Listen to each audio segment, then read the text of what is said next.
woke up sound and strong this morning. A lot of questions on my mind. Is to you or is it when? Do we care?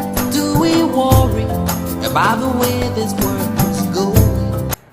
Okay, hello, welcome to the program, The Profile on Fortune Television.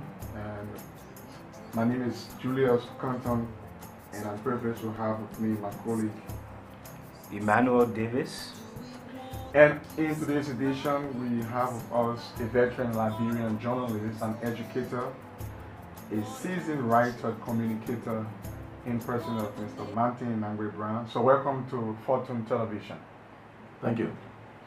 To start up, Mr. Martin Browne hails from the southeastern region of Liberia. Specifically, could you tell us which part of the southeast you are from? And I'm from Maryland County. Maryland County. Your early beginnings, talking about coming up in life. How has it been like for us?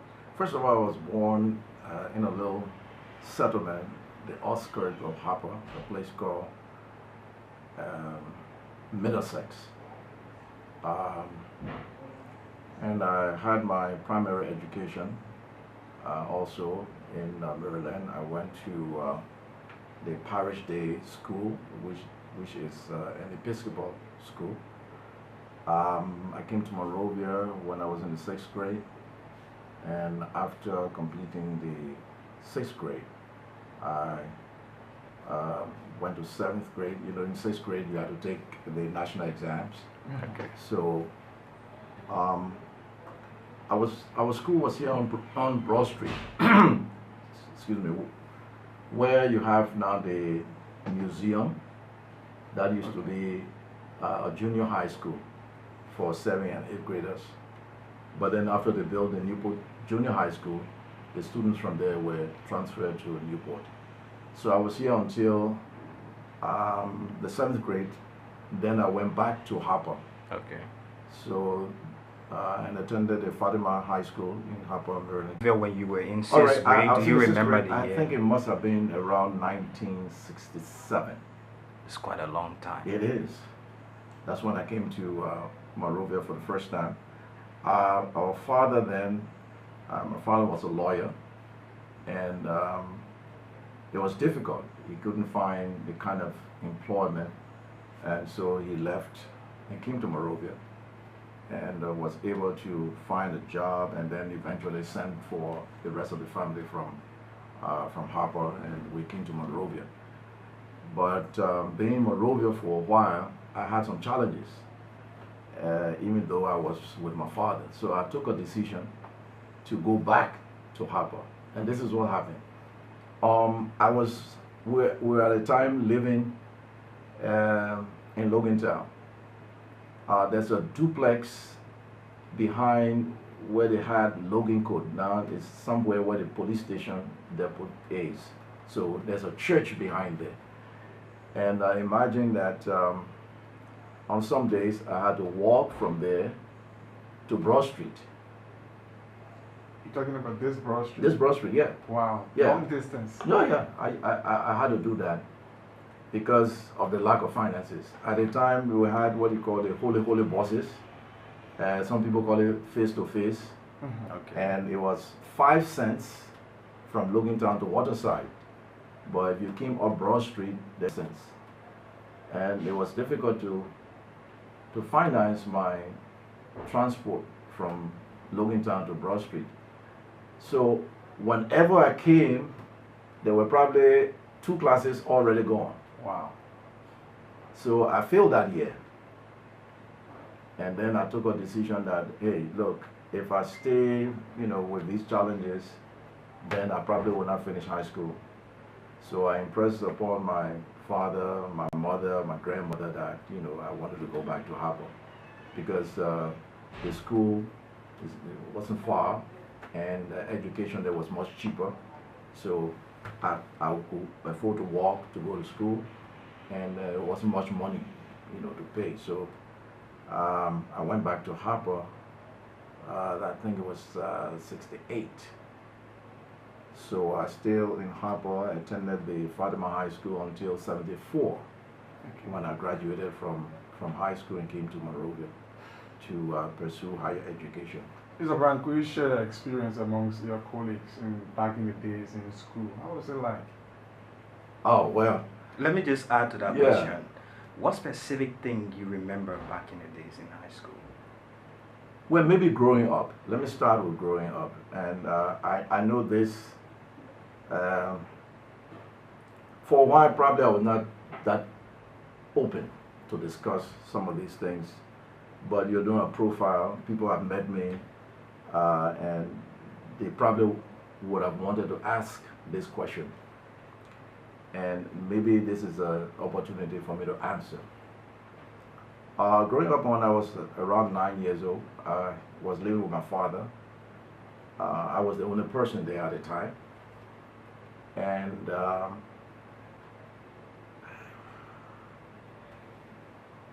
you want to heat water for your father, right?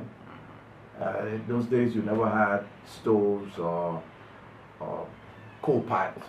So you had to put rocks together and put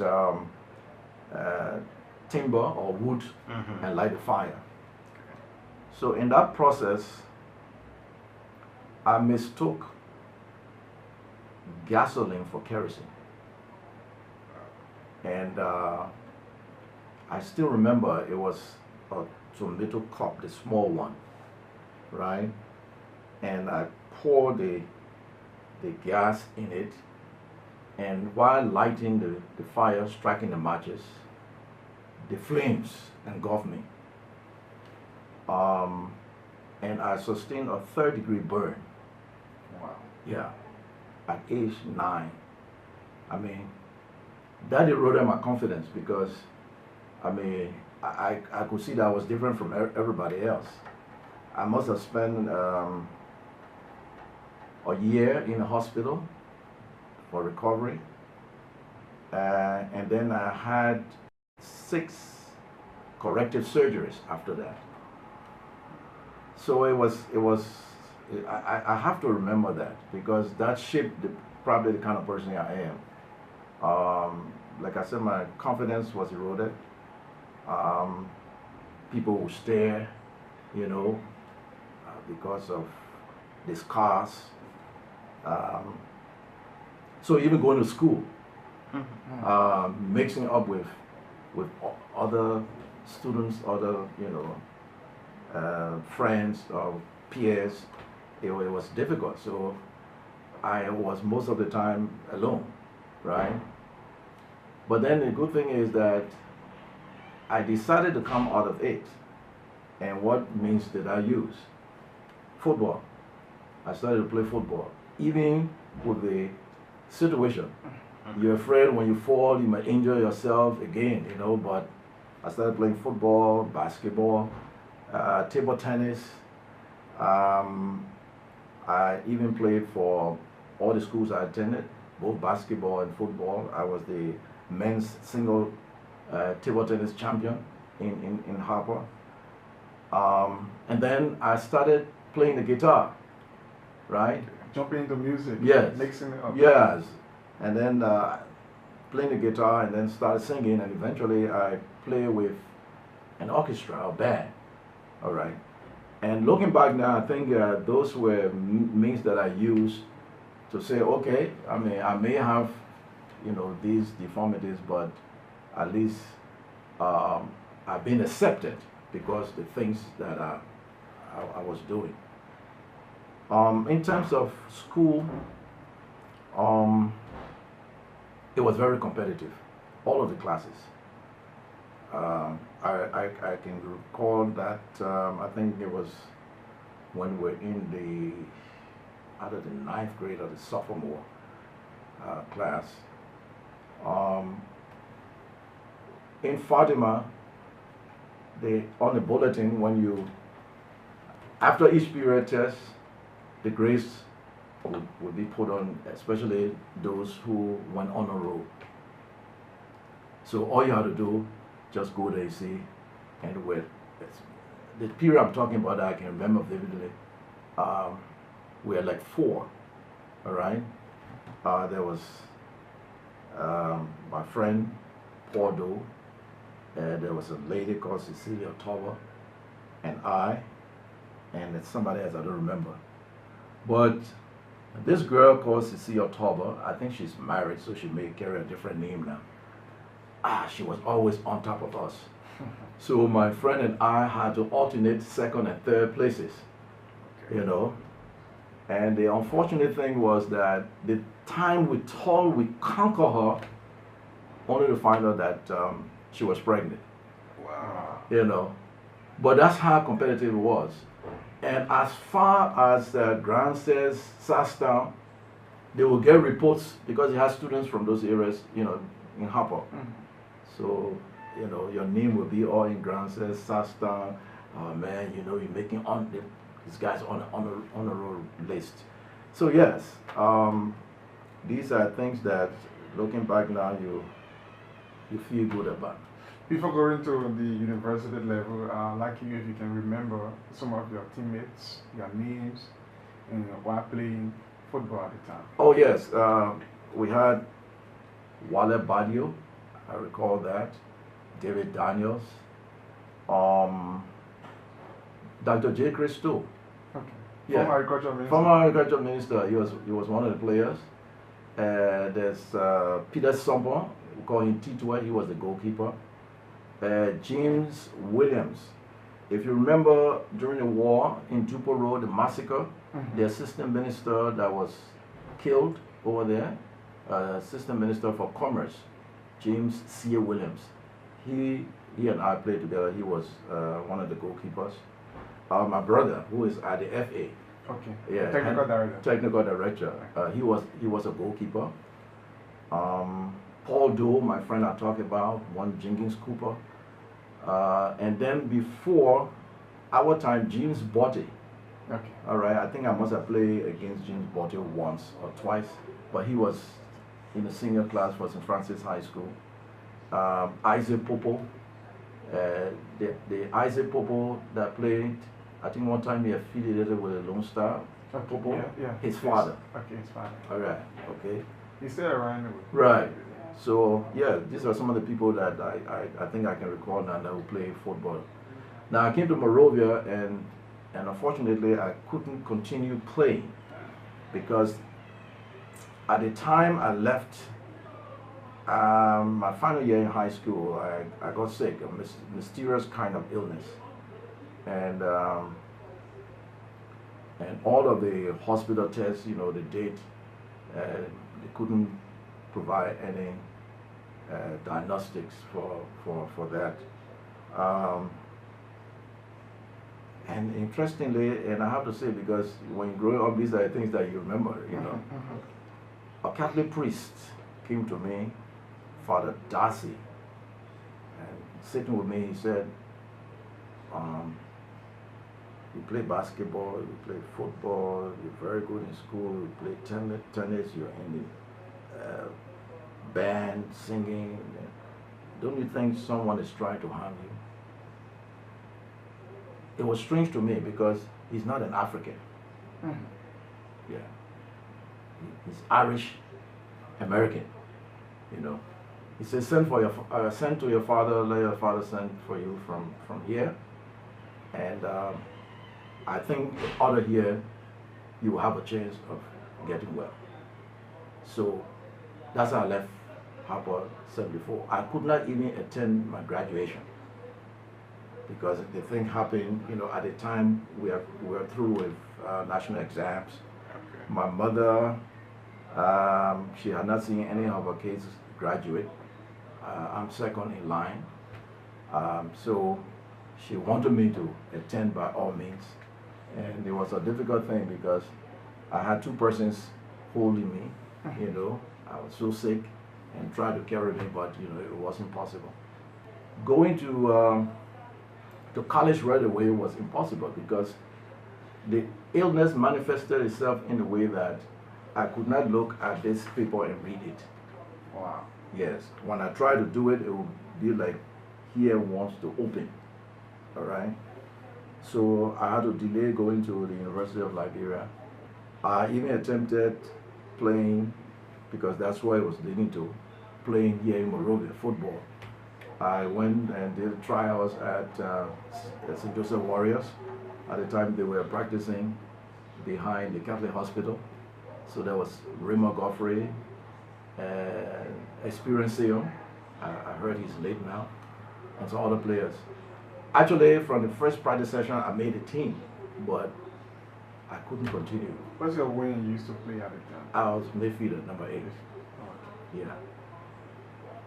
So tell us more about University of Liberia. University of Liberia. I entered University of Liberia. I took the exams, and it came back that I had to do remedial in English, and it was surprising. I thought I was going to do remedial maybe in mathematics, but it's English.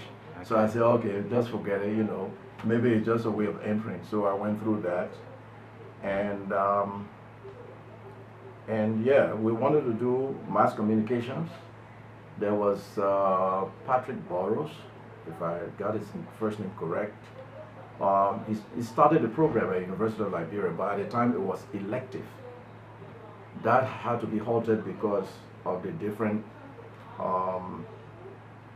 insurrections, violence at the University of Liberia. So I think he went to the States. So I majored in English and minor in sociology. So coming to the general field of journalism. Right. Let's start with, how did you go to state-owned ELBC? ELBC. All right. I got to know Wilmer Stubblefield. Peace be to his ashes. I was then working as internal auditor at the United Security Insurance Company on Randall Street. I had met Wilmer in Harper. I think he had come from the States, and sometimes he would go to Harper, and he used to play the guitar too. So we used to jam, we call it. All right. So I got to know him, but I think when I came to Monrovia and was working at USI, where his wife was also working, we got a little closer. So it was he who sort of influenced me to go to LBS. And at the time, it's not like now, right? You have various media schools, and maybe from those schools you would take pupils. But at the time at LBS, what I could see or sense was that you would probably be handpicked by somebody who you will understudy, right, and will vouch for you, like a mentor, right? And then they try to get you into the system. So that's how I got to LBS. That was 79, I believe, because I was there for the OAU conference. I was also there for the rice riot that took place. I almost got shot on Broad Street, Broad and Gurley Streets, by a police officer. So that's my entry into LBS. And it would surprise you to know that even my sister, Deviata, she started broadcasting before I did. Because by the time I came to Monrovia, she was on Radio Maryland. At the time, I was internal auditor at USI. So, but in addition to that, the USIS, if you remember that name way back, now the nomenclature was changed, but it was the US Embassy based organization. Organization. At the time, they were in the building where Echo Bank was, Chase Manhattan Bank, and is that Chase Meridian Bank? Yeah, they had a place there, and there's one Buchanan that came from the States who conducted, an African American. He conducted some training programs in media, broadcasting, journalism. So I attended also, but at the time I was already at LDS. So like I said previously, Stubblefield was my mentor. All right, so we'll sit down, we'll discuss, some things, and then I also took keen interest in listening to the VOA and BBC. I also went to Egypt for 5, 6 months doing radio programming and production. And 2 weeks in Japan doing broadcast management. But my entry into broadcasting wasn't, or journalism, wasn't like how you know it now. You know, if you ask most of the media practitioners at the time, you didn't have proper schools and that many schools in journalism here. So you had to learn from somebody. So that's how I developed my craft. So share your experience on the radio broadcasting at the time. And how was it like? It was challenging and very competitive.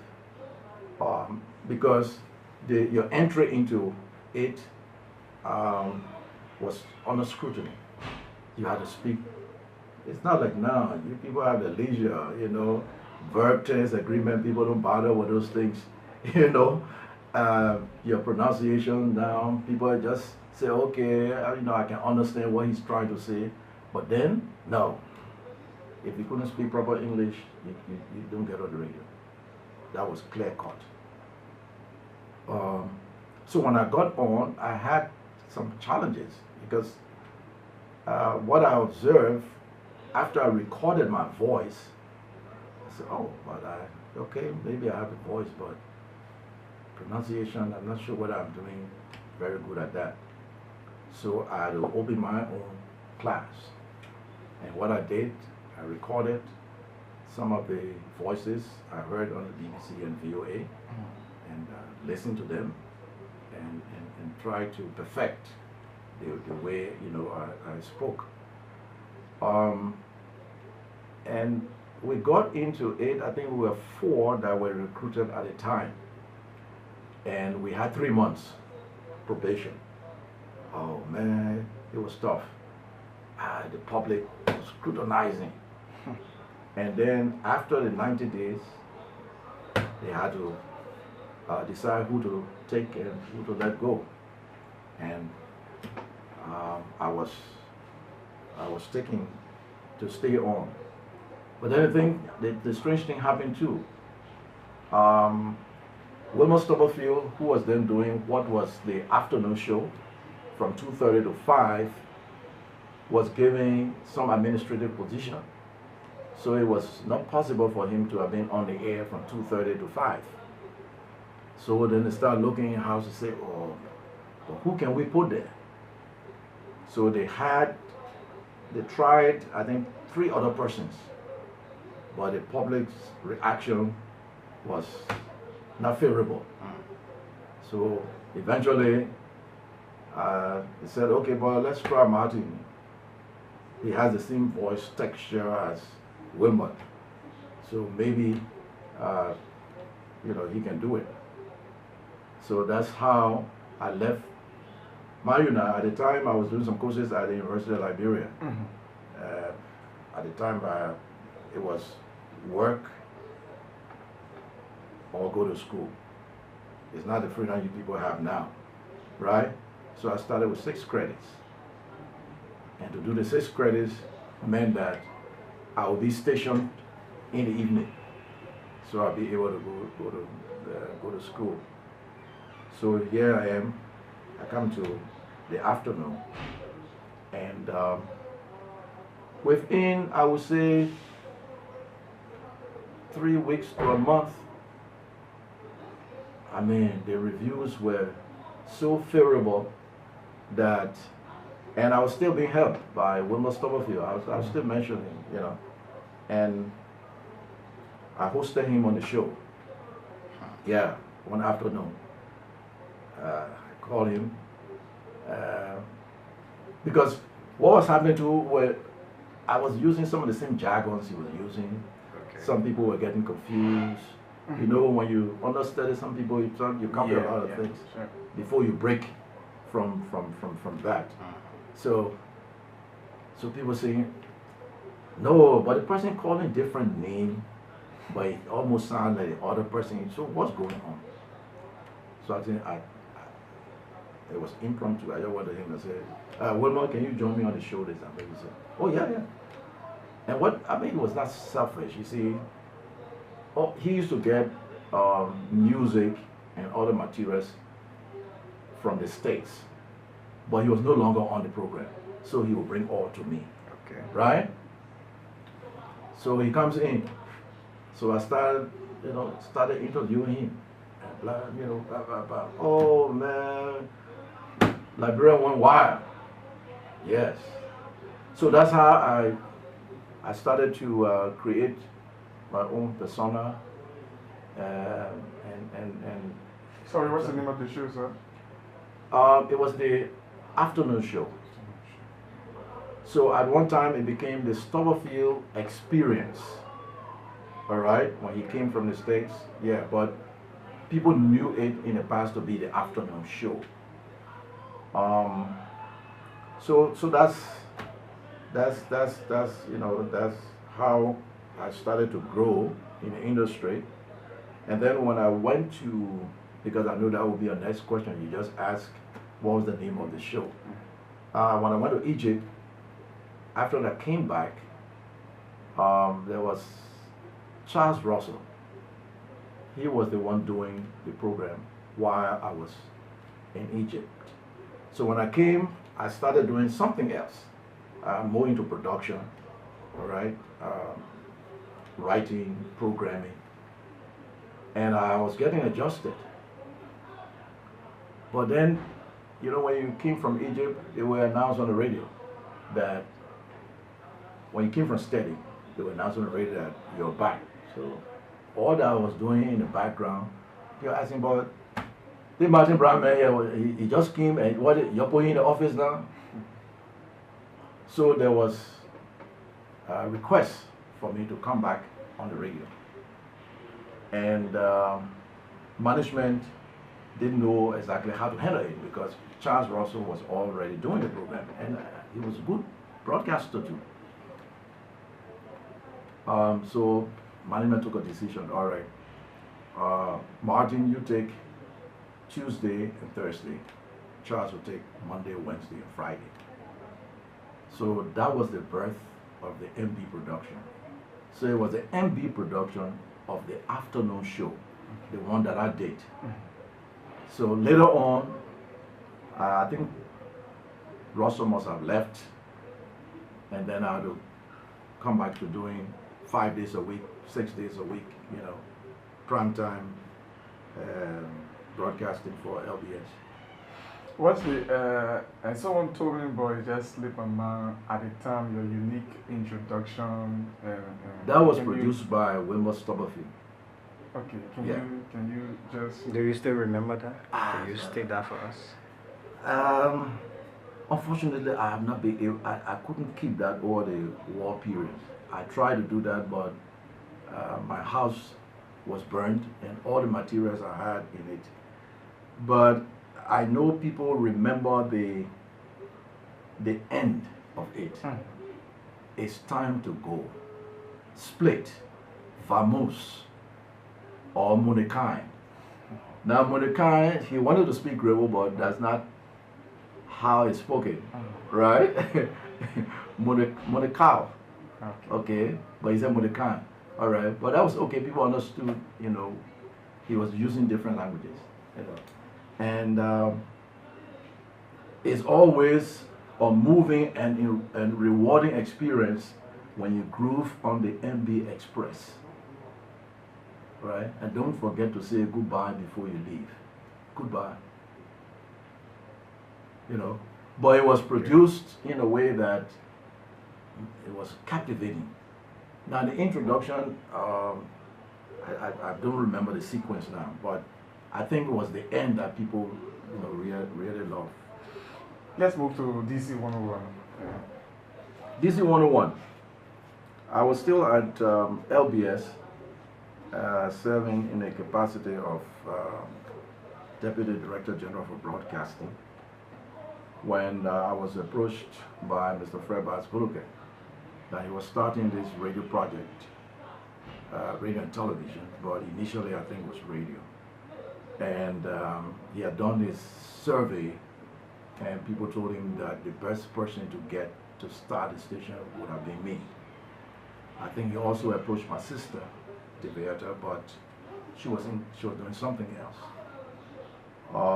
So that's how I accepted and went to Dugo Broadcasting Corporation as its general manager. As you well know, we had to start from scratch, so we had to recruit. So we did announcements, and people applied. People like Black Shama, Amapad by Babison Harris, Sylvia Henry, Ben Luken, Wallace Smith, Wallace Smith, Mighty Mighty Wall.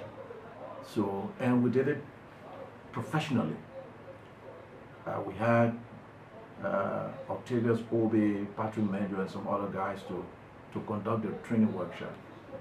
And after that, those who came out with the high schools were those that we took, because it was very competitive. So we started with that core of broadcasters. It was basically entertainment that we were doing. We only incorporated at the time what we call breaking news. Okay. So breaking news would be that maybe somebody of importance arrived, or there's fire somewhere, we got to know about it, and we came on the radio. But the radio became so popular that people started demanding more.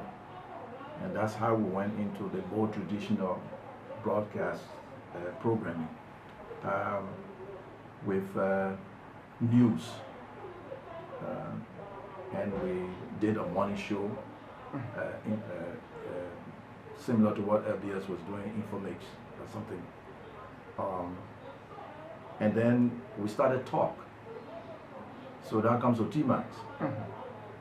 When we started the talk show, before we could start, Fred Bass, Goloke, Mr. Bass, came to me and said, look, we can do something on the radio, you know, some talk show. This is a friend who comes to visit you all the time. I hear you and him arguing. I think maybe you could be a candidate for that. So what do you think? So I said, okay, let me see what I can brush him up. So I started grooming T-Max and sat with him a couple of times. I remember one of those times was we had Mrs. Ellen Johnson Salif, Marcus Matthews, and I think Kofi Woods. And then I told him, say, all right, you're on your own today. You know already how to come on the topics, how to do introduction, how to end the program. So we just listen to you. And then we went to introducing what's on your mind. So he knew the issues, and he would just open the line, people would comment. Yeah. But DC, for most people, you know, at the time, knew that DC was one of the private commercial stations. You had Radio Monrovia, DC, and Radio Hope or something that were owned by, I think, Kekuda Poto or somebody. It used to be on 16th Street, some station over there. So these were the three private commercial stations at the time. Coming to Sky Communications Incorporated, you're Yeah.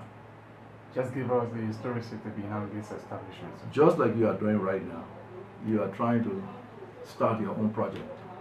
So it was always my dream that one of the legacies I would want to leave would be to have a station of my own. So I started working on it and got T-Max involved. So we're able to source some money, and that's how we got started. So how do you see, on a general note, back in the days of ELBC, DC till now, and comparing the two in terms of the media landscape? Well, first of all, the media landscape is more liberal now. some of the things that we fought for. You guys are the ones enjoying freedom of speech, freedom of the press. Um, it was challenging at the time because you had to be fact-based. Even with the news, I remember when James Botte was at LBS and we had action news. You go out, you come back. James Botte, he was the editor at the time, and he would say, all right, you say you talk to the Minister of Information, and this is what he said. Say yes, all right. I will call the minister to find out exactly whether he said this, because I don't want to publish and then he come back and say, no, I did not say that, and then we have to retract. So that's how careful you had to be. Now also some of the differences include the technology that you now enjoy. You can produce on your laptop, right? So you're mobile, right? We couldn't do that. You had to go in studio, and we had what we call the reel-to-reel tape. And if you had to edit, you will need. They had an editing pencil, right? It's color, and you have to mark on the head of the reel-to-reel tape, the machine. You have to know where to place the marker, because you're going to cut it. So if you made a mistake, it's difficult for you to come back, all right, and get it. But now, cool edit, easy. Research, you have to go to the library, either LU or USIS library. If you want to do research, now you can do it on your phone. I will say that maybe standards have dropped because society itself is evolving. So some of the things that standard-wise that we were able to adhere to, people maybe don't have time for that now. You have what do you call them? There's a name for them now. People on social media covering events who are not journalists. So Citizen journalists. Citizen journalists. All right. And so we find ourselves now between traditional media as we knew it and social media. The new media. Yes, new media. We don't know how far that will go. How people will listen or view. But radio, I still think for the foreseeable future, radio will still have a place, you know. And what I like about radio is we have a phrase or jargon that says radio is totally blind and half deaf. Totally blind because the person who's speaking, you don't see them. But half deaf because you have to listen keenly to follow through on what the person is saying. But we still enjoy that. You want to be driving your car and the radio is playing, you know, or you're home relaxing and you have the radio. It's not always that you probably want to be on social media, you know. Sometimes, you know, you want something else, choice, you know. So I think that, and another thing, I mean, there are more schools, more broadcast journalism schools. And this is why I don't understand why standards have dropped so significantly. And then because the media is poor in Liberia, when you're recruiting, you don't have the capacity to attract the kind of expertise that you want. So you think that you bring people that you will train, and eventually once they get the training, and you can build the capacity to, they will leave. So there's overturn in the media. You keep training, and people keep leaving. I remember talking to Robin White, sitting right here in my office, and he said, you don't always look to broadcast or journalism schools. You know, there are people generally that are inquisitive and with no issues. So when you are recruiting, that was his advice to me. You know, a teacher could also be a broadcaster. He just needs some basic fundamentals, you know. So that's what we adapted to, you know. We're not only looking for people who attended media schools, but people who think that we can develop, that have some basic skills. So a lot is happening in the media right now, a lot. Frequency is jammed. People are trying to regulate. There will be more radio stations. Some will come, some will fold. But it's a business, and you know, eventually the survival of the fittest. You've been around for a very long time. You're still maintaining. Talking about standards before we just close up. What do you think it should be done? Recommendation going forward to ensure that the media get what is actually perfect in terms of standard and survivability financial-wise. Some of our international partners have tried, but when you have a dysfunctional economy, when economy is not growing, it's not diversifying, competition is not there. And that's where we find ourselves. Okay. When there is competition, right, people want to have an edge. So we in the media, we provide that. But Club Beer doesn't have to maybe advertise, right? You go and they'll tell you, say, oh, people stay by a club. What's the need? Yeah, what's the need? You know? But you saw with the GSM companies, there was stiff competition, right? And we participated in that because we launched Celcom. Lone Star, Labor Cell, you know, were here, but even Lone Star, at the time we were at DC, we helped to launch Lone Star MTN, all right? So there was stiff competition. So with that, you have to find channels of exposing your package. What are you offering, all right? Now, social media is tapping into that revenue base. So for a media institution, you have to diversify. And that's what you guys are doing. You don't have a big overhead cost. You can operate from a one-room office, right? And you're able to reach out, provide media services. So these are the things that I think media institutions should start to look at. But like I said, if the economy is not performing, then it's difficult. Unless you're going to, through social media, be able to get external funding. I mean, people who watch your page, you know, requests for special events, services, maybe they pay it through there, but generating money from local sales is going to be difficult. I know some of the radio stations maybe are owned by politicians, and you know what happens when they are no longer in power before.